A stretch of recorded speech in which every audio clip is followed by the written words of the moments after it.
Debout Congolais, unis par le sang, unis dans l'effort pour l'indépendance. Vous allez bienvenue dans GCAM Télévision, fidèles abonnés, chers internautes, et Sengonangai, Koé Babino, et Belé, le Kolana Momesano, Pona Bolandi, émission à éclairer Debout Congolais. En tout cas, de partout, vous trouvez à travers le monde Samba, Olonga, Pesibino, Matondo Mingi Pona fidélité, Nabino, Matondo Mingi Pona confiance au Bopesa Kabiso Poto Melabino.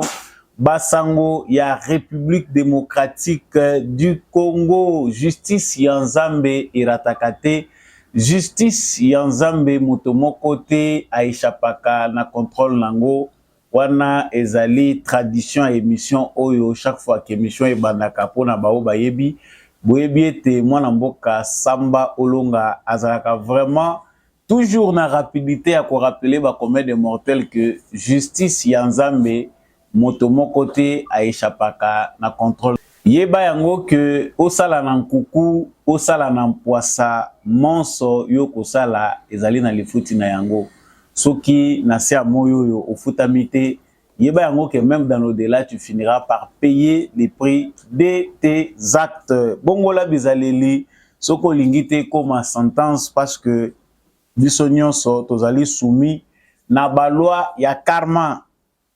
À la une de notre actualité, Félix Tshisekedi vient de prêter serment au stade des martyrs de la Pentecôte. Et c'est que moi, Félix Tshisekedi Azalaki, élu président de la République par la CENI, na ba résultat provisoire yango, Ezalaki confirmé na cour constitutionnelle, Mokolo Alelo, le 20 janvier de Mokolo yo. Et pour namaki pour na prestation il y a serment naïe. En tout cas c'est un événement magique. Je pense que na bantenne pe abiso na GCAM Télévision vous avez vécu quand même na ba séquence ce qui se passe et ce qui s'est passé au stade des martyrs. En tout cas événement moko hors du commun, c'est un événement sans égal. Félix Tshisekedi a réussi pour mobiliser plus de 20 chefs d'État Oyo Baye, vraiment la capitale congolaise, une cinquantaine de délégations. En tout cas, c'est sans précédent. Événement Oyo Izali, vraiment mon aîné. Nous allons parler des commentaires concernant l'organisation. En tout cas, la cérémonie, elle a été très bonne. L'organisation impeccable pour la première fois. Bravo à la RTNC, nous allons en parler. Diplomatie Ezala Kindenge Nini. En tout cas, Nini Pende Sali que ba chef d'État Oyo ya Afrique na momesano ba mesana ko pesa importance te na ba événement le na Congo, que ça soit prestation ya serment ya mokonzi ya mboka ba mi pesa penda na koya na République démocratique du Congo. Nous allons en parler tout à l'heure. Les cérémonies, l'organisation, la diplomatie, ba chef d'État oyo baye ebele ba yambama kindenge nini public azala qui très enthousiaste. On en parlera tout à l'heure dans cette émission. Nous ne parlerons pas seulement de la diplomatie, des cérémonies, de l'organisation, mais aussi des prières. Batoyo, bazalaki choisi, ba confession religieuse, ndenge bazalaki bangonyon sont représentés pour na couper sa lusambo na makambo etali investiture ya tata mokonzi ya ekolo. En tout cas, ba prière phare pe zalaki, notamment prière ya pasteur Roland Dalo o yazalaki ko belela Nzambe pona likambo ya miyibi, Nzambe asunga tata mokonzi ekolo po azwa bato oyo bakoki ko servir mboka po ete moyibi ba détournement ezala lisusu te. Un pasteur de l'église des Noirs oyo ya représentant ki ba église na biso oyo ya bayindo, en tout cas yepe abetaki sete na prière na ye pona kotalisa que jamais Congo kotikalaka jamais kozala diriger lisusu na mopaya yango eningisaki stade des martyrs tokolanda. Vraiment courte vidéo na ye makambo ezali ebele ya ko commenter na cérémonie oyo salami mukolo alelo na kanisi tokosilisa nyonso te, mais de manière un peu synthèse toko pesa penda oyo esengeli to pesa na bino tokosukisa pe wana te tokolobela discours ya tata mokonzi ekolo. Résumé nango ezalaki nini? En tout cas, Félix Tshisekedi a parlé de ses engagements à yoki mbela ya peuple, ndenge nini peuple azali koyoka batante ya peuple ezali ndenge nini, et puis plan d'action na ezali nini, quelles sont les grandes lignes de ce quinquennat. Félix Tshisekedi en a parlé, mais avec beaucoup plus de modestie. Félix Tshisekedi pe beaucoup mona ndenge azali kotalisa que erreur o ezalaki commise dans les passés et qu'on s'est répété les sous-souta la pindaï. En tout cas, c'est rare cette franchise et cette modestie pour un président de la République. Nous allons en parler dans cette émission. Voilà tout pour les sommaires. Tu es malade, 8 ans, à travers les réseaux sociaux, à travers l'écran Nabino, Kolanda en live, Kolanda cérémonie, qui mes commentaires, topé analyse, il y a Samba Olonga, et ça vraiment très important. Bosepela na bino na etando oyo na pesi bino encore une fois de plus merci ndenge boponi fréquence ya ba éclairé debout congolais à travers GCAM télévision. Vous n'êtes pas encore abonné à cette chaîne, en tout cas faites-le, abonnez-vous pour ne jamais manquer de nos nouvelles et jamais manquer l'actualité congolaise analysée et commentée par Samba Olonga. Quand vous vous abonnez, n'oubliez pas de liker, n'oubliez pas de commenter, n'oubliez pas de partager. Vous qui nous suivez en live, vous attendez vraiment des commentaires de cette cérémonie, manifestez-vous. Merci à tous ceux qui nous suivent à partir de l'Angola, Luanda, tous ceux qui nous suivent à partir de la France. Continuez à partager, beaucoup t'as vraiment ébélé. Na PCP, merci na ba union sur balanda qui va live na biso sur GCAM télévision en tout cas. Continuez à partager notre actualité, ça nous fait du bien d'être ensemble. Merci Nayo Muto Zali Kolanda Samba Olonga na ote kolobana bino na sommaire que cérémonie, prestation à serment, en tout cas, ezali sans précédent. Il faut tout le belanango sur le plan historique, le stade de martyrs, ndengeni nelekaki depuis 5 heures du matin, ba Congolais et Belé, ba pesana qui rendez-vous dans le stade de martyrs. En tout cas, en Ngouema, ezalaki makasi pour la prestation à serment à Félix Tshisekedi. En tout cas, quelques images, je vous propose de suivre parce que na kati émission ba vidéo que vous allez belé bolanda nanu en Ngouema o ezalaki na stade de martyrs simande tozongi.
Voilà.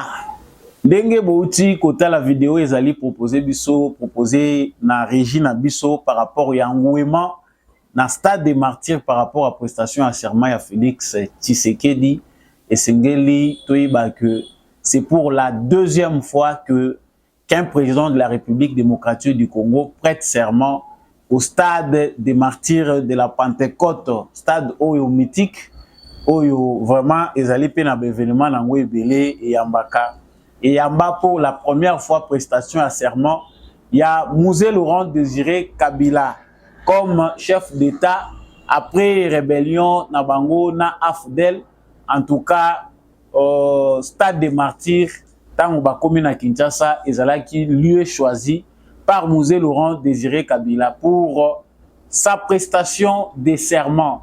Mais nous devons aussi rappeler que ce stade-là, lors du prestation de serment du président Laurent Désiré Kabila, le stade des martyrs. Donc, stade des martyrs, oyo prestation à serment tango esalemaki ya Mouzé Laurent Désiré Kabila. En tout cas, méfiance ezalaki mingi AFDEL autaye kokota, bien que ba Congolais ba yambaki AFDEL ba yebaki nanu te qu'est-ce qui devait arriver. Voyez bato bazalaki déjà fatigué de Mobutu. Balobi cette fois-ci atambo atanta basoki aye pourvu que Mobutu akende. En tout cas, les Congolais avaient accueilli l'AFDEL à bras ouverts.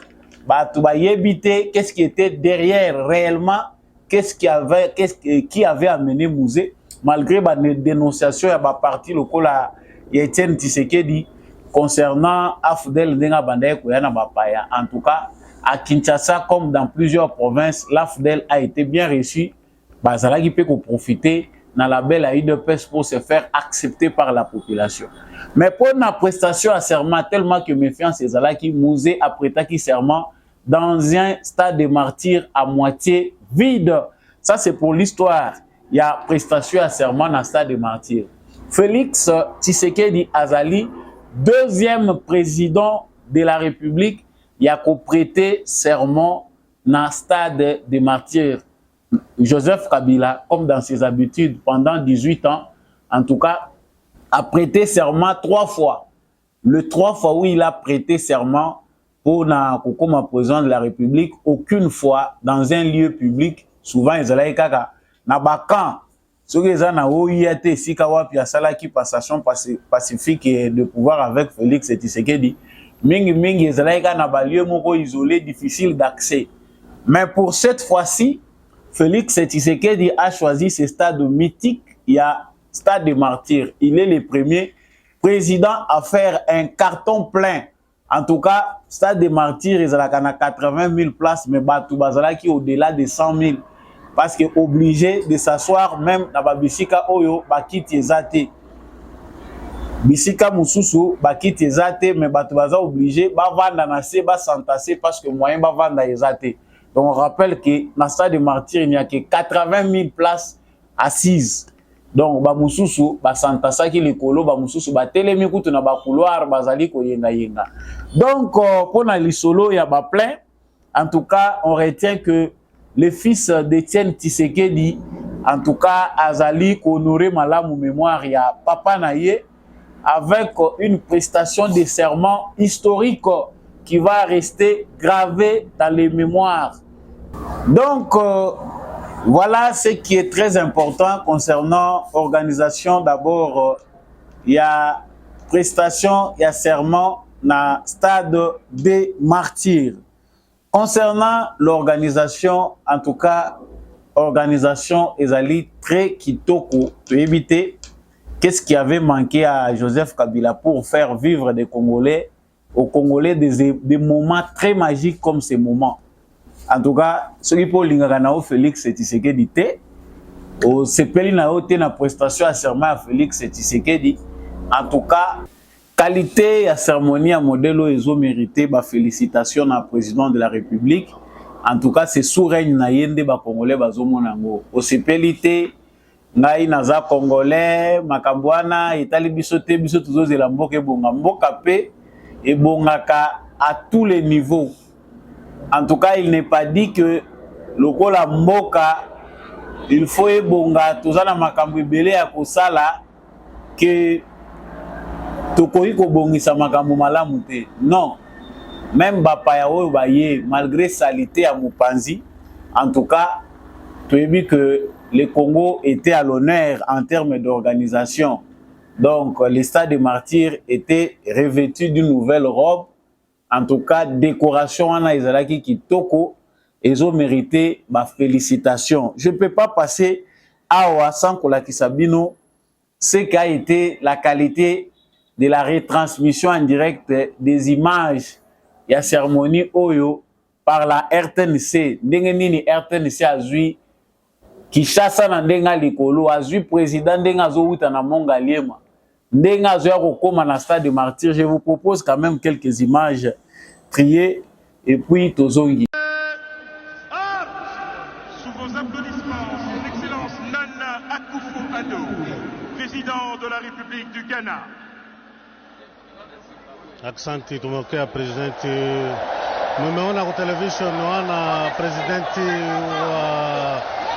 amekuwa njiani, iko na kuya wana Felix Tshisekedi iko njiani, na watu wamefanya bikelekele hapa kunako uwanja wa Mashahidi, na tumemjulisha kwamba president wa Kenya alishakufika, na hivyo umeona upande wa Kanchachi huko upande wa Cité de Loya, President Tshisekedi ametoka upande wa mtaa wa Ngaliema kunako Kanchachi huko upande wa Cité de Loya, na hapa kunako uwanja wa Mashahidi vikelekele nimejua upande wa Likasi, upande wa Lubumbashi. Bwana Dede Makoso umepatikana upande wa Likasi, umefuata vizuri namna mambo yamepitikana hapa kunako uwanja wa Mashahidi. Watu wamefanya furaha na shangwe kwa kuweza kupika bikelekele mingi kabisa kuona kweli Tshisekedi ametoka kunako Kanchachi. Astrid Okongo, utaweza kutufasiria na wewe vile vile.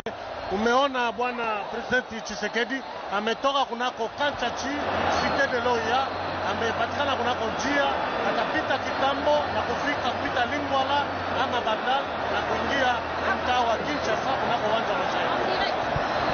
Naam, nafikiria kwamba wakongomani wote wako wanatizama kwenye televisheni ya taifa namna gani Rais Felix Antoine Tshisekedi Chilombo mwenye aliweza kuteuliwa na 73.5% ataweza kuwapa kiapo chake leo.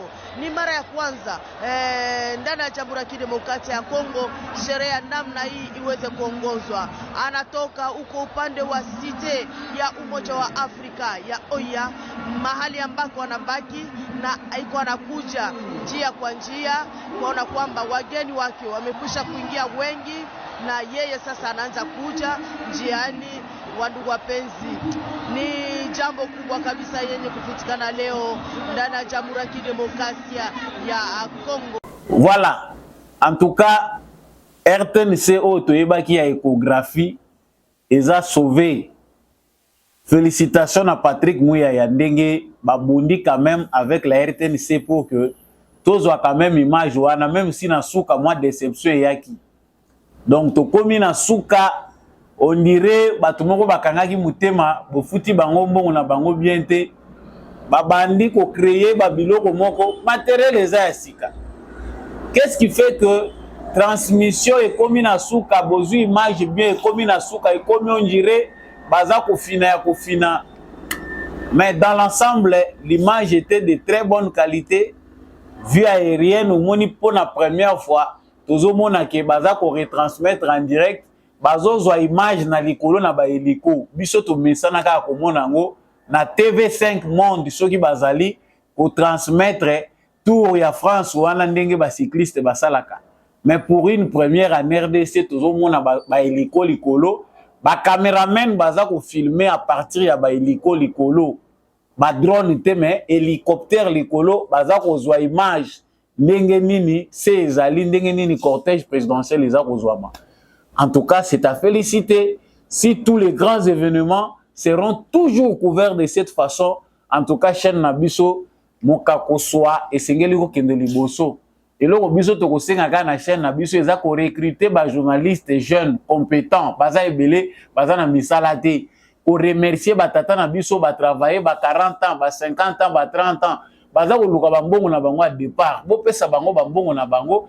Prendre de jeunes gens qui sont déjà habitués aux nouvelles technologies, qui ont la bonne formation, baza na maîtrise ya musala ngupendenge sengeli. Ils ont de bonnes analyses à proposer. Bandeko musuba yebisinga indeko samba olonga, la qualité de l'image était bonne. Ba transmettre très bien en image, mais ba commentaire ezala qui creux en quelque sorte bato baza ko commenter na RTNC, c'est comme si baza limité, bazo ko yebate makamuni ne sengeli ko loba, alors qu'il y avait beaucoup à dire. Ba commentateur ya RTNC quelque part biso to lobaka malamu na mabe, to lobi te ke bosali mabe mais toza obligé à kobimisa kaka. Ba commentaire mususu ezalaki na place nango te, le travail ya ba commentateur ezali pe ezat musala, ça s'apprend, eza musala ya ba professionnel ya média oyo bazali spécialisé na ba commentaire. Ndenge bao baza ko sala na football, ndenge pe bao bako ko sala na politique, ils ont une culture générale riche pona kopesa oyo ezali ya domaine oyo bango bazali ko couvrir. Donc en tout cas, qualité à cérémonie, qualité à ba image, retransmission en direct, même congolais oya ya kité aza ko landango na RTNC na bilili bato bavandi na banganda baza ko landango na ba télévision kitoko penda bato balandi yango avec beaucoup d'attention et l'équipe tout donc et botoli vedette na match à l'oparo bato baza ko zela toza ko se souvenir que quand eza ko betama Coupe d'Afrique des Nations ya football ezali ko betama, mais na minute oyo ba congolais nyonso ba bosanaki batikali concentré na cérémonie d'investiture ya Félix Tshisekedi comme président de la République. Que rêvait vraiment l'importance nini ezali événement ezali ko revêtir sur le plan diplomatique. En tout cas, to noter que cérémonie oyo et ambi ba chef d'état ebélé, c'est sans précédent ndenge toyebi en termes d'investiture. Na lobaki yango lobi que méfiance ezalaka makasi chaque fois qu'un chef d'état doit être investi en République démocratique du Congo. Mouza échoué baya ata 5 te. Parce que soki mi balé, si je me trompe pas, ou bien Misato. Joseph Kabila, pendant toutes ses prestations à serment naïe, awa yasuka awa kaka Mugabe mutayaka awa. Donc, méfiance ezalaka mingi ebele batinda kande ba ambassadeur na bango. En tout cas, on note que koya ya ba chef d'état ebele pour la première fois boye na prestation à serment ya mokonzi ya République démocratique du Congo. Et ça d'abord réussite diplomatique ya yemoko président Félix Tshisekedi. Bato ba mona ki ba voyage à Félix Tshisekedi ndenge yemoko lobakeza ba villégiature ezala quitté ba parti à plaisir et le billet. En tout cas, eza ko monisa makele Congo aujourd'hui ezali pe centre d'attraction na monde diplomatique. Bato bazali ko pesa intérêt na we ezoleka na République démocratique du Congo. Si un chef d'état malgré son agenda accepte de se déplacer pour venir en République démocratique du Congo, c'est qu'il donne de l'importance à ce président de la République et à ces pays-là. Biso malgré ba pays wana babanda ko piller biso bazoyi ba biso n'importe à Joseph Kabila. C'était difficile pour un chef de l'État de venir en personne participer à l'investiture de son homologue. C'est-à-dire on n'était pas considéré à l'époque de Joseph Kabila. Yango pona nini Joseph Kabila ya ayeba ka koyo ki samasoni, il n'avait pas d'amis.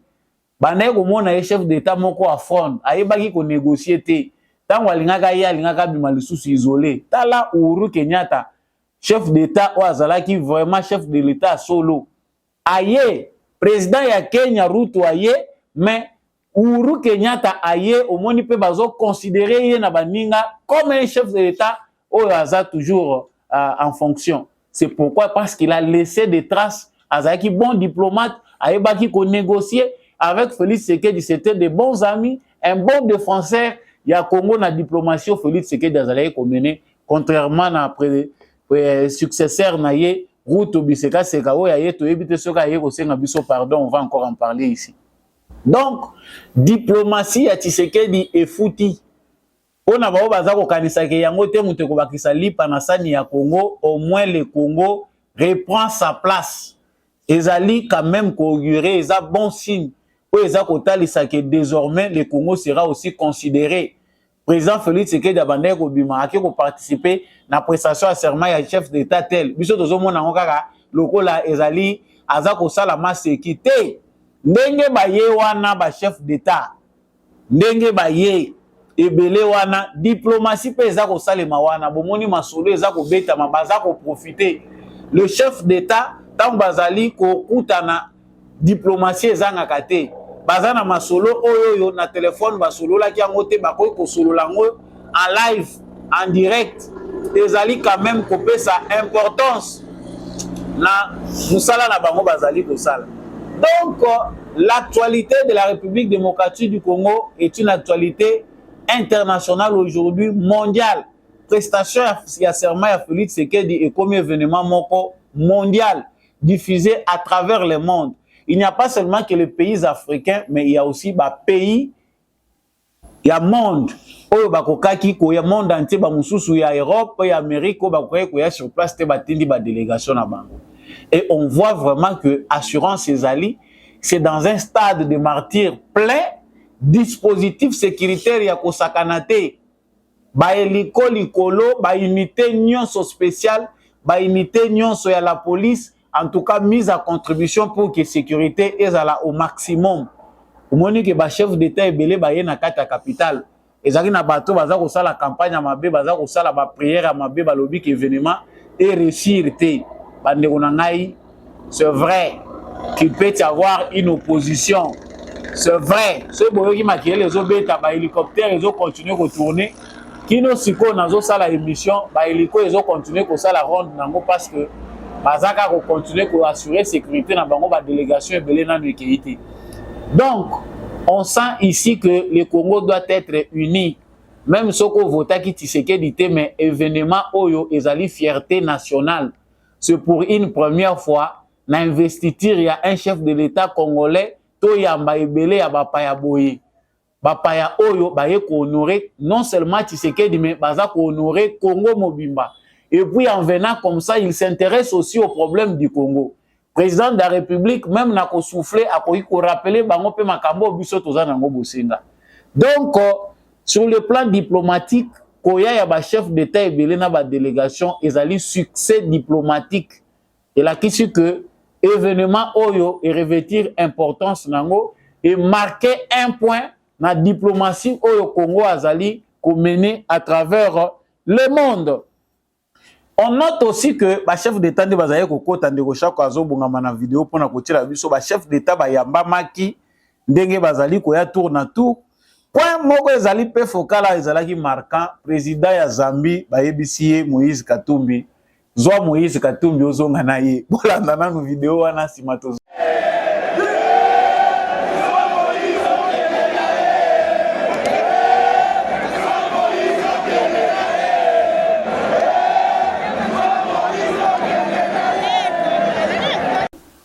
Donc, boza kolandango esika ba Congolais bazalaka balobaka mbokelengi, Congo mbokelengi, Kinshasa mbokelengi.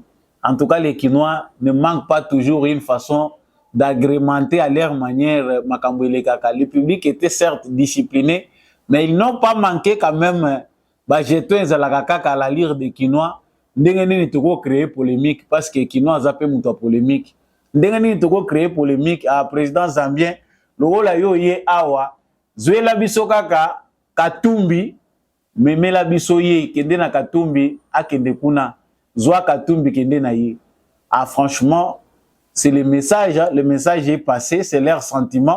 Tu sais que d'été mutatindi bango, en tout cas c'est la foule, ils ont pensé ce qu'ils peuvent penser.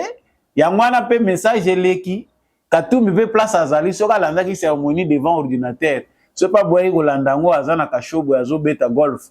Mais c'est ce qui est très important. En tout cas, public wana qui très enthousiaste, les chefs d'État vont noter que nanu salimandenge wanate ba Congolais balakisi vraiment que bazali peuple moko très accueillant. Les chefs d'État qui viennent ont été ovationnés, bazako kota, bazako zaba honneur et puis public ezako saluer bango, un public très enthousiaste. Ça démontre que le Congo, si les Congolais sont en paix, le Congo est un pays d'accueil, territoire d'asile, pays moko hospitalier. Les Congolais sont très souriants, gentils avec tout le monde. Mais le fait que tous le fait que tous peuple moko pacifique, très hospitalier, et comme si biso le rôle à bazoba, boyambi batu, lobi ba komi ba infiltré. Botangisi batu awa, lobi ba komi ba infiltré. Bo sala boye, njoka kota ki po aya ko infiltré bino lobi asala soki ndenge nini. Donc, on va noter qu'il y avait aussi d'une population aussi hostile à certains présidents locaux, là, président William Ruto, il y a Kenya. Vous avez noté que le comportement de William Ruto est connu dans les Congolais. Avant, comme président de la République na Kenya, il a été premier ministre. Azalaki n'a pas propos mon discours envers les Congolais. Devenu président de la République, on pensait qu'il pouvait s'amender pour Azala bien na ba Congolais. En tout cas, il a pris les partis de Kagame. On l'a vu. La façon de faire, il y a EAC où Azalaki beaucoup commandé par les Kenyans. EAC Salé Loro mon côté, il est très proche de Kagame que des Congolais. A eu parti pour Yandegonaye Mututi pour que les Congolais continuent à souffrir, bango va profiter dans désordre à l'est du Congo. On ne sait pas Koyanaye, ils allaient faire message à Kotalisa que réellement, Azako comprendre qu'il ne doit pas avoir de problème avec le Congo parce que la diplomatie congolaise est en train de prendre l'ampleur. Rôle au Kenya Zali ko jouer dans la région par rapport à États-Unis, ndenge apesaki bango confiance, ndenge apesi bango confiance na makamoko sur le plan diplomatique et qu'occuper les lots aux ala na maboko ya RDC, que deviendra le Kenya?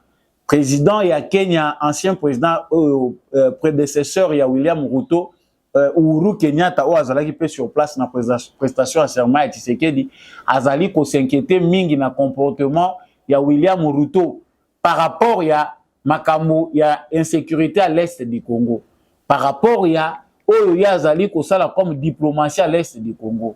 Vous allez penser que Félix Tshisekedi était très proche ya Kenya tangu William nani Uhuru Kenyatta azalaki président ya Kenya. Et koya na ye lelo na stade bandeko na ngai na kolekisela bino tango te toza beaucoup na ba événement.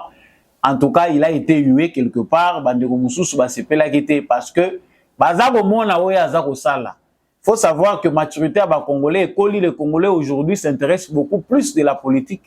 Politique est commis au centre ba Congolais, même ba Congolais ba bando qui peut ma politique. Teta ba yozaka bino ke mukolo lipe ko koma pasi makasi jusqu'à tel point que est commis grave.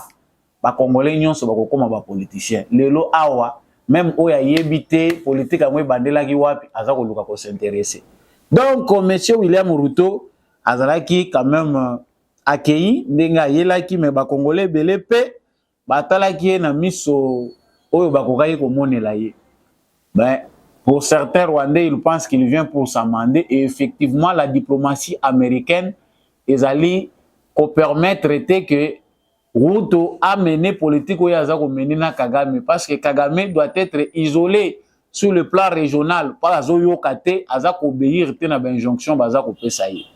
Donc koya ya président kenyan ezali pe quelque part une façon pour lui de se racheter par rapport à diplomatie naie vis-à-vis la République démocratique du Congo. On note la présence de Denis Sassou Nguesso, pardon, au Azangakate na ba cérémonie mingi na Congo, c'est pas pour sa première fois depuis que Félix Tshisekedi est président de la République. Félix Tshisekedi ne manque pas aussi chez lui. En tout cas, Baza est belé. Non seulement ba président, il y a Afrique centrale, Tomoni Sadek, Tomoni EAC représenté, Tomoni président ya Burundi très ovationné par les Congolais parce qu'ils savent que c'est un allié. Yé pour na ya sa yebisi peuple na ye que il faut tous à la derrière Congo na combat au baza ko mener parce que moto wana au bango baza ko bundisa ezali pe est dangereux pour na biso, il faut tous s'associer na bango. Donc le peuple congolais et le peuple burundais se solidarisent déjà en quelque sorte par rapport à la politique Oyo ezali sur terrain. Le président burundais était très le bienvenu na ba Congolais. Voilà ce qui est pour ces balais diplomatiques qui profitent beaucoup pour la République démocratique du Congo.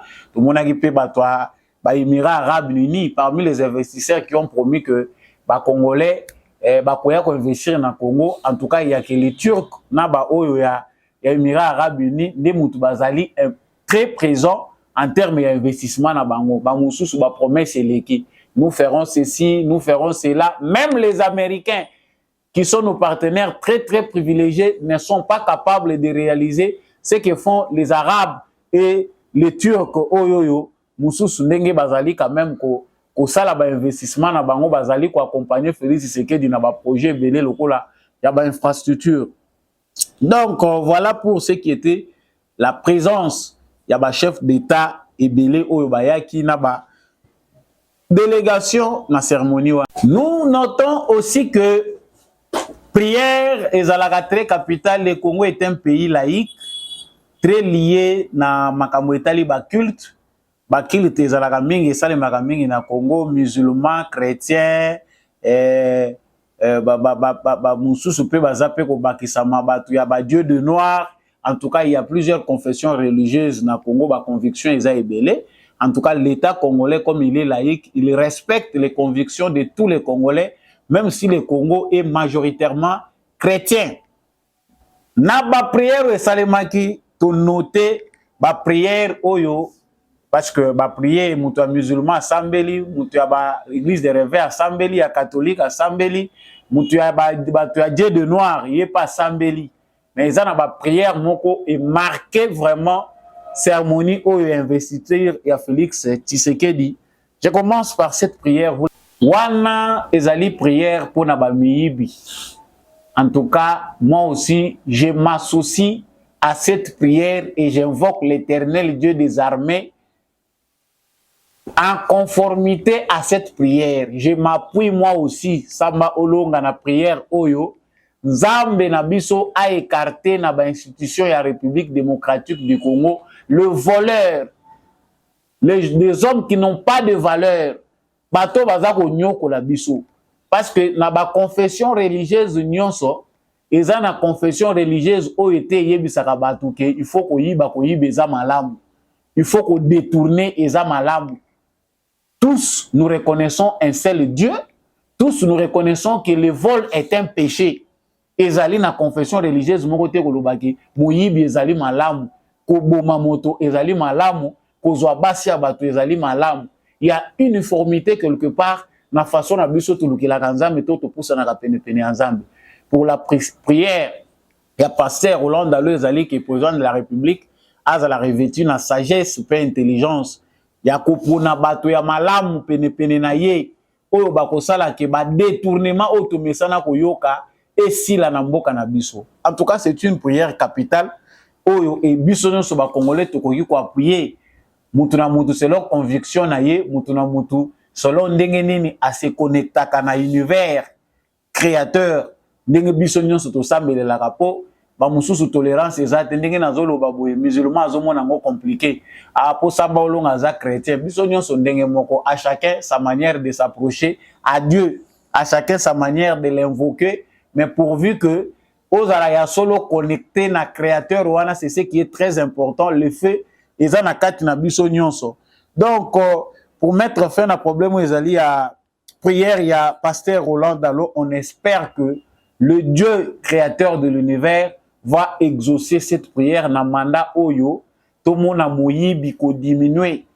Je rappelle que na prophétie à Simon Kimbangu, il a parlé à l'Obaka bato ba yebi ba vraie prophétie à Kimbangu qui ont eu le temps de lire les ouvrages sur Kimbangu à l'Obaka ke moyibi ko koma makasi avant avènement ya mokonzi ya malamu mboke kozala na moyibi mingi.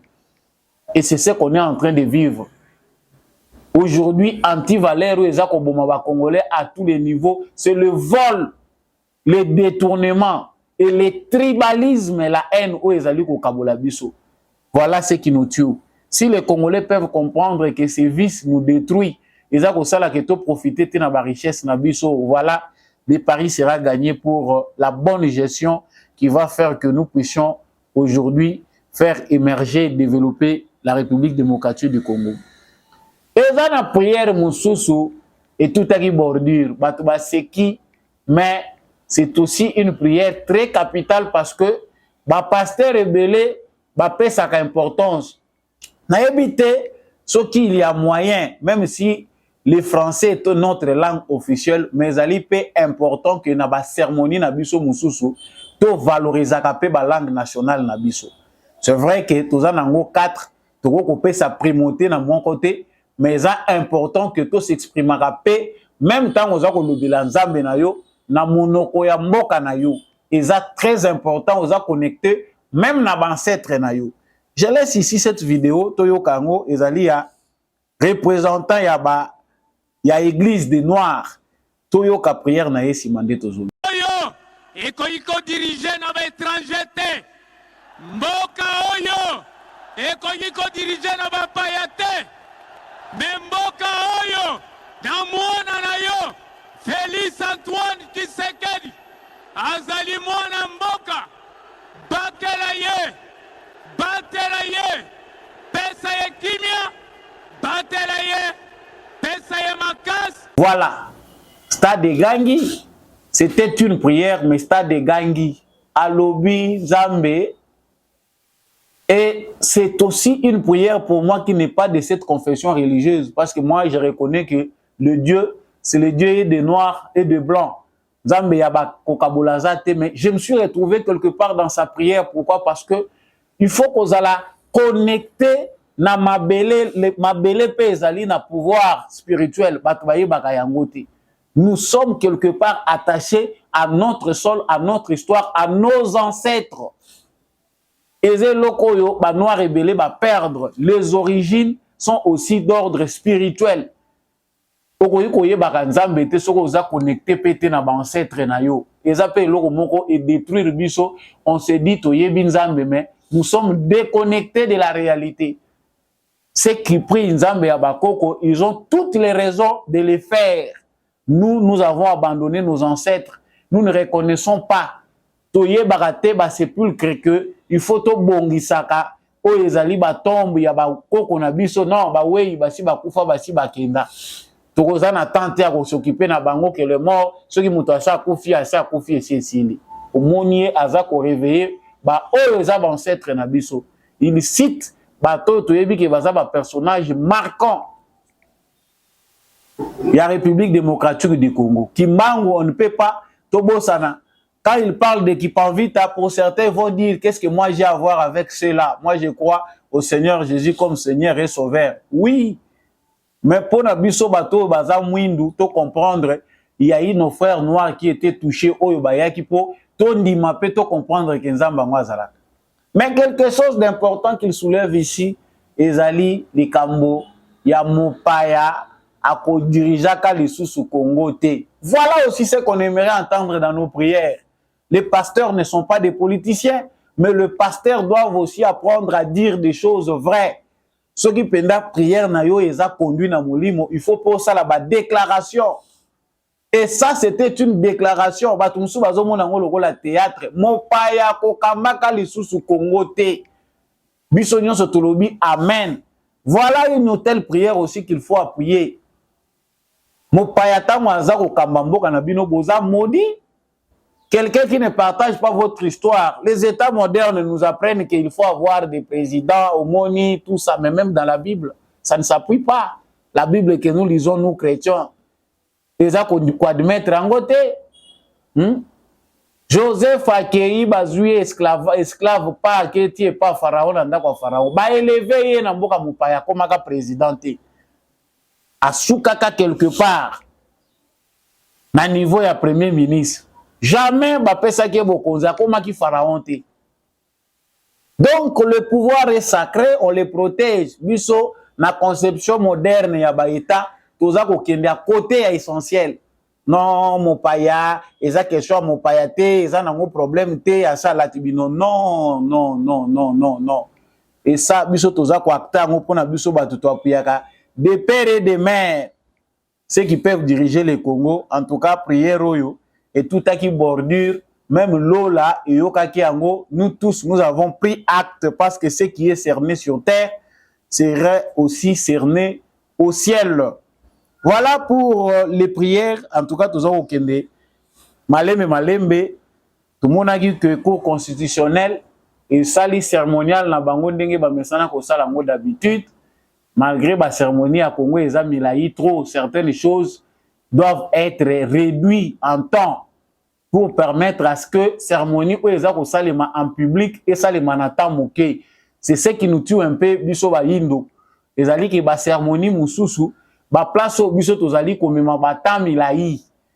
Ce qui est bon chez les autres, il faut aussi qu'aux ouango. Le temps c'est de l'argent. Dans une cérémonie qui réunit des chefs d'État, batebele aminene, on réduit le temps de manière à ce que la cérémonie misusu, la formule les kakamilaïté, la juge à cour constitutionnel, bako ça déjà de manière symbolique et là on a bango wana déjà basi batyango esika moko oye oleki o signer mbala moko de manière que ezwata 1 minute totikali tovandi banda papa na biso da bakomi mikolo basinyaka wana. Ça doit s'étudier na bato yo baza chargé à organiser ba cérémonie d'état pour nous donner normalement procédure oyo ya investiture ya chef de l'état et koko sala que durée ezala connue durée et permettre à ce que makambo ekende na lombangu et soki bakoko fongola pe école pour que protocole d'état azala na mesure ya ko organisaka ba cérémonie d'état sans qu'il puisse y avoir toujours nini au moins ba photographe musu ba komi ko tindika bango bolongwa baza ko longwa te na podium. Il y a toujours un nombre limité au batiaka na bato. L'organisation est bonne mais congolais lokola zalaka mutu ya ba excès. Sachez toujours que ba excès ko zalaka ba tse bino limite na bino. Bomoni tribune ba chef de l'état esengeli ba chef d'état esengeli bazala eza tribune moko eza muke espace nango ezali bien mesuré. Mais bolingi bino nyonso bo santasser kuna et komi problème entre bato baza ko assurer sécurité na bato ba caméra na banani. On sait que c'est un bon début. La cérémonie dans l'ensemble eza ko kende nango malamu ezali bon début quand même parce que le règne de Félix Tshisekedi nous apprend beaucoup de choses. Eza makambo ezo senga pe que ba congolais va apprendre en termes d'organisation. Pour mesana ki na biloko ya kitoko boete ba chef d'état ba ya ebele boye na malamoko supposons que ba ya ki 50 boyebi ki eza ndenge nini parce qu'attendons nous à ça na grandeur ya Congo un jour to ko arriver à organiser cérémonie oyo na sol congolais to ko yamba 50 chefs d'état pourquoi pas 100 et que mukili mobimbe gangi et c'est salami na bamboka mususu mais na mboka na biso nani to sali angote on finira par y arriver et il faut s'améliorer en termes d'organisation, mais néanmoins, cérémonie et salami, Félix Tshisekedi a prêté serment comme à l'accoutumée et il a fait son discours Oyo Basalaka après prestation à serment, discours ezali ko résumé action naie pendant ce quinquennat. Donc on a discours ya Félix Tshisekedi. En tout cas, Atali clairement que Azali conscient na battante, il y a peuple peut à rassurer qu'il a mesuré l'ampleur de la tâche qu'il attend. Je voulais suivre un peu cette partie à discours naïe et puis nous revenons.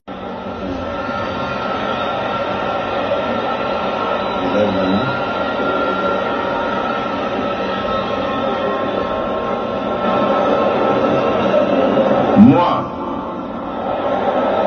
Monsieur Tshisekedi Tshilombo Félix Antoine, élu président de la République démocratique du Congo, je jure solennellement devant Dieu et la nation d'observer et de défendre la Constitution et les lois de la République, de maintenir son indépendance et l'intégrité de son territoire, de sauvegarder l'unité nationale, de ne me laisser guider que par l'intérêt général et le respect des droits de la personne humaine, de consacrer toutes mes forces à la promotion du bien commun et de la paix, de remplir loyalement et en fidèle serviteur du peuple les hautes fonctions qui me sont confiées. La Cour prend acte de votre prestation de serment en qualité de président de la République démocratique du Congo. Toutes nos félicitations. Merci. Voilà. En tout cas, Wanezali kaka moi synthèse muke otocheli bino le discours d'intégralité nango ezali peut retrouver toujours sur GCAM télévision pour ceux qui peuvent nous suivre. Mais discours oyo est résumé makambo ebele pe alobaki na campagne na ye.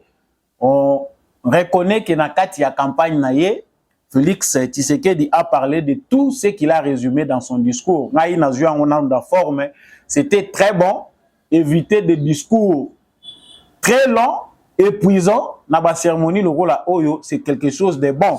Biso toza habitué na ba discours ya ba 30 minutes, omoni ba tumusu baza ko yoka liso ate loko te makamuzolo ba makuna. Ba bon discours c'est 10 minutes, une quinzaine de minutes, le discours est déjà terminé. En tout cas, ça permet aux gens de saisir l'essentiel pour que makamwe kende, même si tout ne peut pas toujours être condensé, mais néanmoins discours, il y a cette fois-ci il y a chef de l'État et ça là qui quand même concis de manière à ce que et répondre quand même à la norme, il y a timing, contrairement à discours, il y a précédente prestation à serment. Mais discours yango et c'est résumé na ba 6 points ndenge moko a talisaki yango, création ya d'emploi, protéger les pouvoirs d'achat des ménages et stabiliser les taux de dollars, wana ba taux de dollars ba congolais balingi bongo makasi, assurer la sécurité du territoire national, diversifier l'économie congolaise, garantir les soins, garantir l'accès aux soins de santé et services sociaux, renforcer l'efficacité des services publics. Waneza 6 points phares oyo Félix Tshisekedi a souligné na kati ya discours na ye. On s'attend toyebi ke tâche wana eza facilité. Eza na mutu moko akomi livre à lobby ba promesse ya président de la République non réalisée. C'est vrai, le président de la République promet, mais aucun chef de l'État dans le monde n'a réalisé toutes les promesses oyo ye a prometaka. Partout dans le monde on promet, mais on ne réalise pas tout. Il y a toujours une marge, il y a des promesses à réaliser, soit dans le prolongement et mandat, soit par rapport à la réalité sur terrain.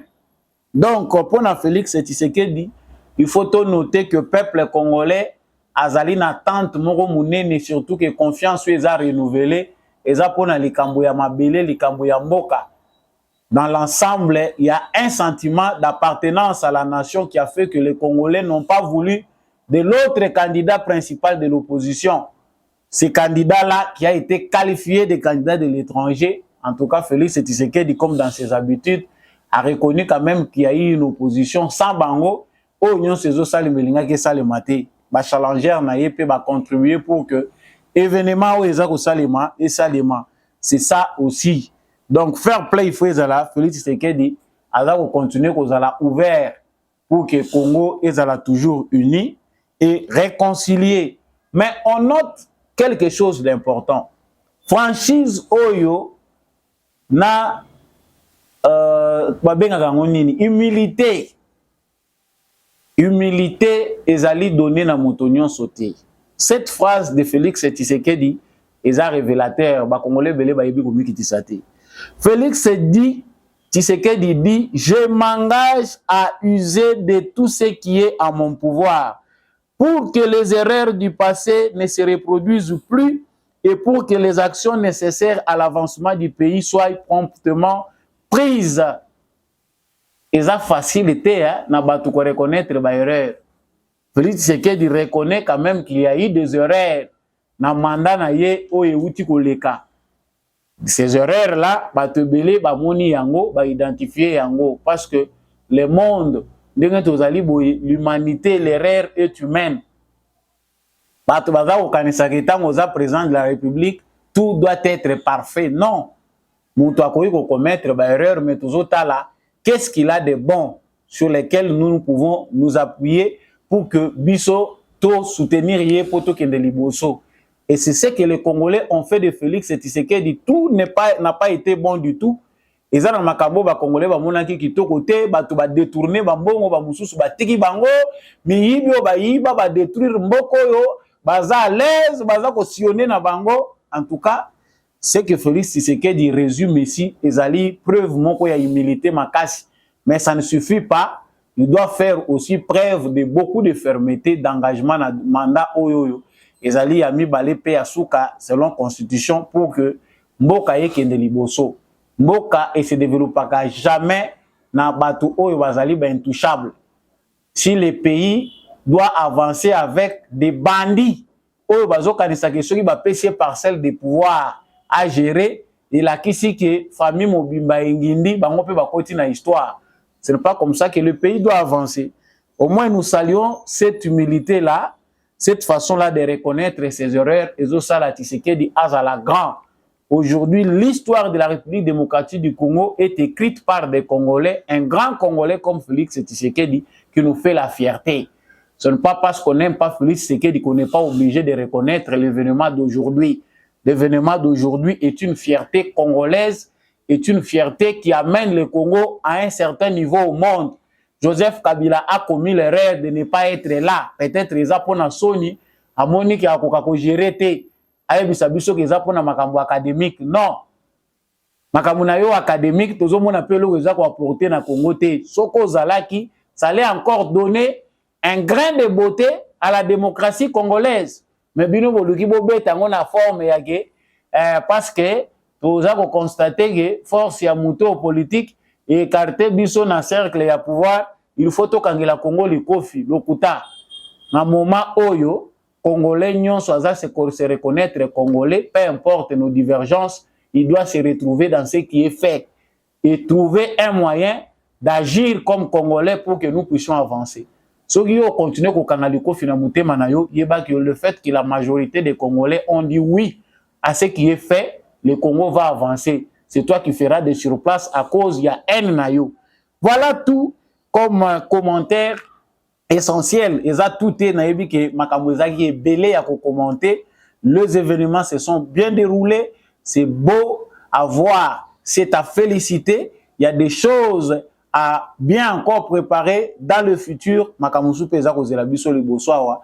Tokolobela yango gouvernement, makambo etali ba député, makambo eza kokabola biso eza ebele. Ça, on réserve ça pour prochaine émission.